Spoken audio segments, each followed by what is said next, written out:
Yes, nabasuhuje cyane mu byubahiro byanyu. Iyi ni Digital Wealth Rwanda. Nizere ko mumeze neza rero. Ni ukuvuga ngo hari abantu ariko muri ino minsi bari interested rwose barimo gushaka kwitabira crypto trading. Uyu mwuga nawo ni umwuga mwiza.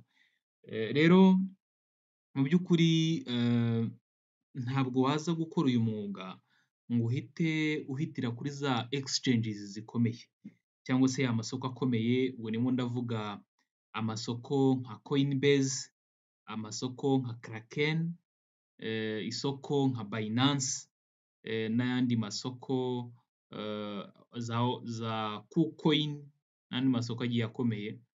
Akenshi iyo ugiye kwitegereza by experience nabonye bagira charges nyinshi, bagira fees zigiye hejuru. So ni byiza kujya gukorera trading kuri zino exchanges z'imvubuka ariko nanone zifite zizewe muri make, zizewe kugira ngo nanone utazagira icyo utakaza. So iyo njyewe rero mbifuriza ko mwakoresha ni iyitwa OKX.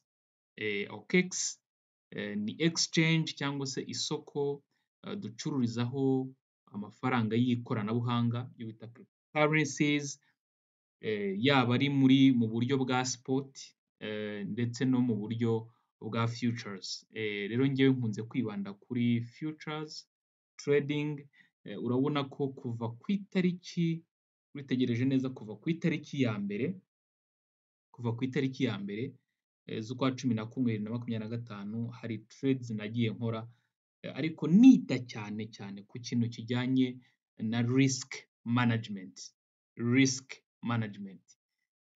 Kuko birakenewe bijyanye n'igishoro umuntu afite, bijyanye n'intego umuntu yakwiha. Ikintu cyitwa risk management ni ngombwa kugira ngo umuntu ashobore kugira sustainability mu bijyanye n'uyu mwuga wa trading by'umwihariko.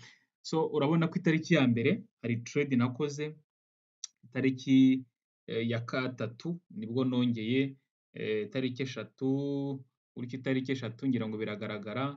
Urumva mu by'ukuri maze iminsi nkora trading muri futures mu magambo makeya. Itariki eshatu, itariki eshanu, biragaragara, itariki eshanu, itariki esheshatu, itariki zirindwi.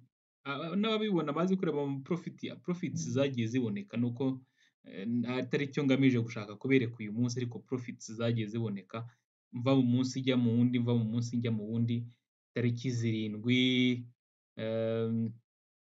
uyu munsi iyi video nyikoze, urumva nyikoze ku itariki 8. So urabibona itariki zirindwi niyo ku itariki 8 nshyizemo mu kanya ariko itararangira, kubera yuko niba ndi umu day trader mba nshobora gushyiramo order ikaba yamaramo amasaha 3, 5 se gutyo, ariko ntibirenze amasaha 12. Ubu ni njyewe niko mbigenza. So urabona ko mu by'ukuri nta munsi ndimo gusiba kugira gute gukora trading kuri uyu mubroka, kuko fees urabona ko ari nkeya pe. Ni umubroka mwiza wo gutradingiraho ku bantu bakunda uno mwuga, kandi n'abashaka kuzawiga bakiri bashyashya rwose ni karibu, kuko kuwubigisha ni ikintu niyemeje. So ugiye rero kuri ikintu nagira ngo mbereke, urabona hano hari na P2P kuri uyu mubroka, nayo irakora neza. So iyo mbahaye link muri description cyangwa muri comments, kuyikirikaho kwiyandikisha ni byiza, kuko urumva iyo buriya mu buzima iyo ugira akabazo mu bintu runaka ukagira umuntu ubaza, ukabona umuntu ubaza umwisanzuyeho, biba ari byiza. Rero iyo wakoresheje ya link, ndareba nkabibona nkavuga nti uyu muntu urimo kumbaza kuri WhatsApp wagize akabazo kanaka kuri iri soko iri, ndabona ari n'umwe mu bantu bacu,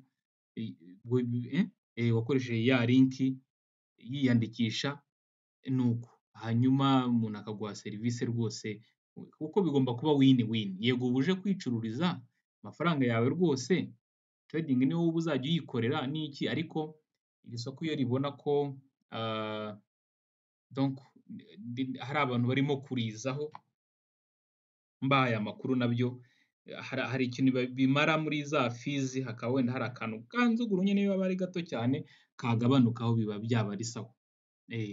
Urumva bijyana n'igihe wenda uko abantu baba ari benshi cyangwa se donc hari akantu gato gashobora kuba ari akantu kanzugurunye ka 0 n'ibice ariko byibura ubwo nagira ngo mbumvishe n'umumaro wo gukoresha iyo link. Ariko urabona ubwo rero muzakoreshe link ndi bubahe mwiyandikishe kuri OKX ku bantu bakunda futures trading cyangwa se bashaka gutangira uyu mwuga. So urabona ko na P2P irakora neza, P2P nayo irakora neza. Ni ukuvuga ngo bwa buryo bwo reka tuvuge wakoreye amadolari ama USDT ukeneye kuvunja mu manyarwanda, ushobora kuza hano ukavunja mu manyarwanda kuko aba ni abacuruzi bariho, aba ni abacuruzi bariho.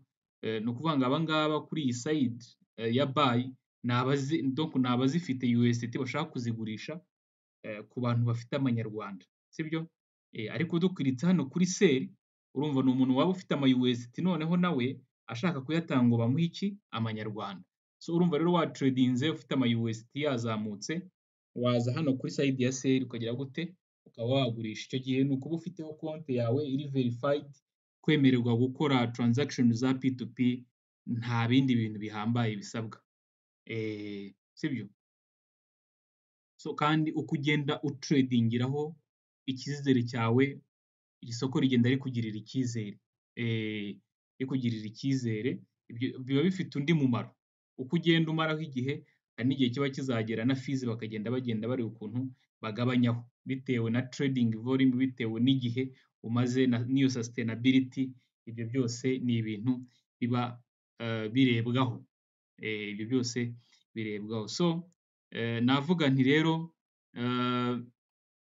ni ukwibuka gukanda kuri like and subscribe, ukanakora share aho bibaye ngombwa rwose, kugira ngo dukomeze tubagezeho amakuru atuma umuntu yikorera akoresheje ibikoresho bike kandi agatera intambwe mu bijyanye n'agafaranga. Niyo byatangira ari gahoro sorry, ariko bikazarangira rwose umuntu hari urwego rwiza yisanzeho. Turi kumwe cyane, Imana ibarinde.